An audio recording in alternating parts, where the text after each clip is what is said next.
اعوذ باللہ من الشیطان الرجیم بسم اللہ الرحمن الرحیم ونحمدہ ونصلی علی رسولہ الکریم اما بعد ان عبادۃ بن الصامت رضی اللہ تعالیٰ عنہ قال رسول اللہ صلی اللہ علیہ وسلم لا صلاۃ لمن یقرأ بفاتحۃ الکتاب متفق علیہ ترمذی۔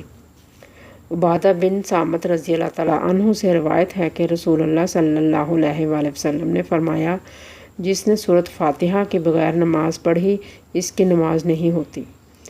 یا اس کا ترجمہ ہو سکتا ہے کہ اس شخص کی نماز نہیں جس نے سورۃ فاتحہ نہیں پڑھی۔ اس حدیث میں من کا لفظ عام ہے جو ہر نمازی کو شامل ہے۔ نماز انفرادی طور پر ادا کی جا رہی ہو یا امام کے پیچھے، سری نماز ہو یا جہری، فرض نماز ہو یا نفل، سورۃ فاتحہ ہر نماز میں پڑھنا ضروری ہے۔ سورۃ فاتحہ کو ام الکتاب بھی کہا جاتا ہے، سبع مثانی بھی کہا جاتا ہے۔ سورۃ فاتحہ کی اہمیت اس حدیث سے ظاہر ہوتی ہے کہ سورۃ فاتحہ کے بغیر نماز مقبول نہیں ہوتی۔ اسے ہر رکعت میں لازماً پڑھا جاتا ہے۔ ایک مرتبہ رسول اللہ صلی اللہ علیہ وآلہ وسلم فجر کی نماز پڑھا رہے تھے کہ صحابہ کرام بھی آپ کے ساتھ قرآن کریم پڑھتے رہے۔ آپ صلی اللہ علیہ وآلہ وسلم پر دوران نماز قرأت بوجھل ہو گئی۔ نماز ختم ہونے کے بعد آپ صلی اللہ علیہ وآلہ وسلم نے پوچھا، کیا تم بھی میرے ساتھ پڑھتے رہے ہو؟ انہوں نے کہا ہاں۔ تو آپ صلی اللہ علیہ وآلہ وسلم نے فرمایا، تم ایسا مت کیا کرو، یعنی قرآن کریم ساتھ مت پڑھا کرو، البتہ سورۃ فاتحہ ضرور پڑھا کرو کیونکہ اس کے بغیر نماز نہیں ہوتی۔ ابو داؤد، ترمذی، نسائی۔ حضرت ابو ہریرہ رضی اللہ تعالیٰ عنہ سے روایت ہے کہ رسول اللہ صلی اللہ علیہ وآلہ وسلم نے فرمایا، جس نے فاتحہ کے بغیر نماز پڑھی تو اس کی نماز ناقص ہے۔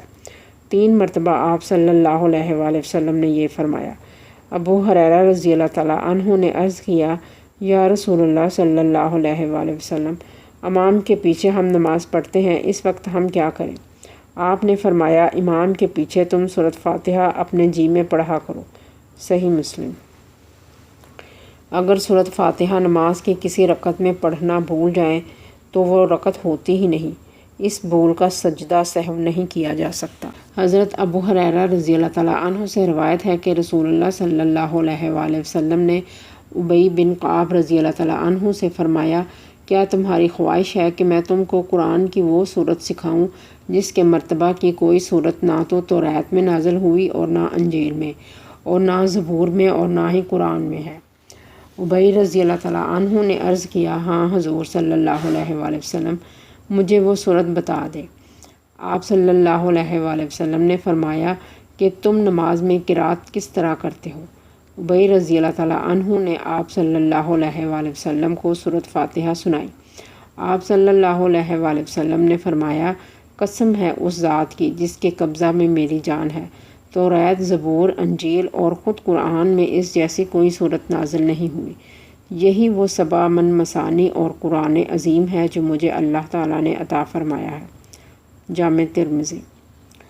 ایک بار حضرت جبرائیل علیہ السلام حضور اقدس صلی اللہ علیہ وآلہ وسلم کے پاس بیٹھے ہوئے تھے کہ اچانک انہوں نے اوپر سے ایک آواز سنی اور سر اٹھا کر فرمایا، یہ ایک فرشتہ زمین پر اترا ہے جو آج سے پہلے کبھی نہیں اترا۔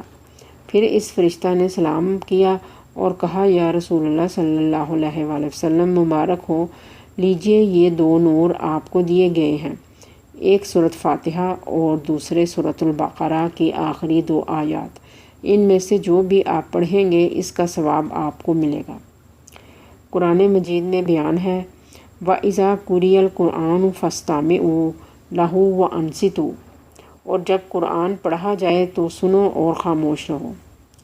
ایک اور حدیث میں بیان ہے، وَإِذَا قَرَأَ فَأَنصِتُوا، اور جب امام قرأت کرے تو خاموش رہو۔ اس کا مطلب ہے کہ جہری نمازوں میں جب امام سورۃ فاتحہ پڑھے تو مقتدی امام کے ساتھ قرآن نہ پڑھے بلکہ توجہ اور خاموشی سے سنیں۔ جب سورۃ فاتحہ پڑھی جائے تو دل جمی سے اسے سنیں، اس کے معنی اور مطلب کو اپنے ذہن میں لائیں۔ اس کی تفسیر کا علم سونے پر سہاگا کا کام کرے گا۔ جب توجہ سے سنا اور سمجھا جائے گا تو دل خود بخود اس کے الفاظ دہرائے گا۔ زبان سے الفاظ دہرانا ضروری نہیں، لیکن اگر لاپرواہی، بے دھیانی اور عدم دلچسپی سے نماز ادا کی جائے اور کان امام کی قرأت پر نہ لگے ہوں تو سمجھو میں نے سورۃ فاتحہ پڑھی ہی نہیں۔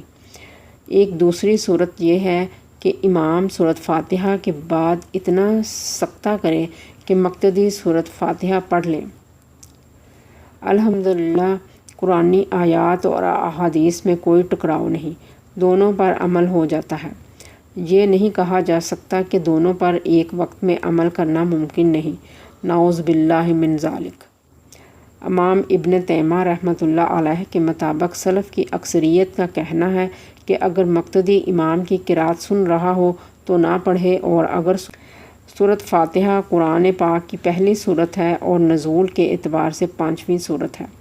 فاتحہ کے معنی آغاز اور ابتدا کے ہیں، اسی لیے اسے الفاتحہ یعنی فاتحۃ الکتاب کہا جاتا ہے۔ اس کے کئی دوسرے نام ہیں، مثلاً ام الکتاب، سبع مثانی، قرآن عظیم، رقیہ، شفا۔ سورۃ فاتحہ کا ایک اہم نام الصلاۃ ہے۔ حدیث قدسی ہے، میں نے نماز کو اپنے اور اپنے بندے کے درمیان تقسیم کر دیا ہے۔ اس کا مطلب ہے کہ سورۃ فاتحہ کا ابتدائی نصف حصہ یعنی پہلی 3 آیات میں اللہ سبحانہ تعالیٰ کی حمد و ثنا، رحمت اور بادشاہت کا بیان ہے، اور آخری نصف حصے میں اللہ تعالیٰ سے دعا ہے۔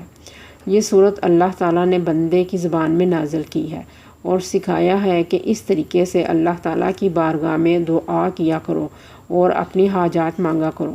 یہ سورت رب العالمین کے دربار میں عرض کرنے کا طریقہ ہے۔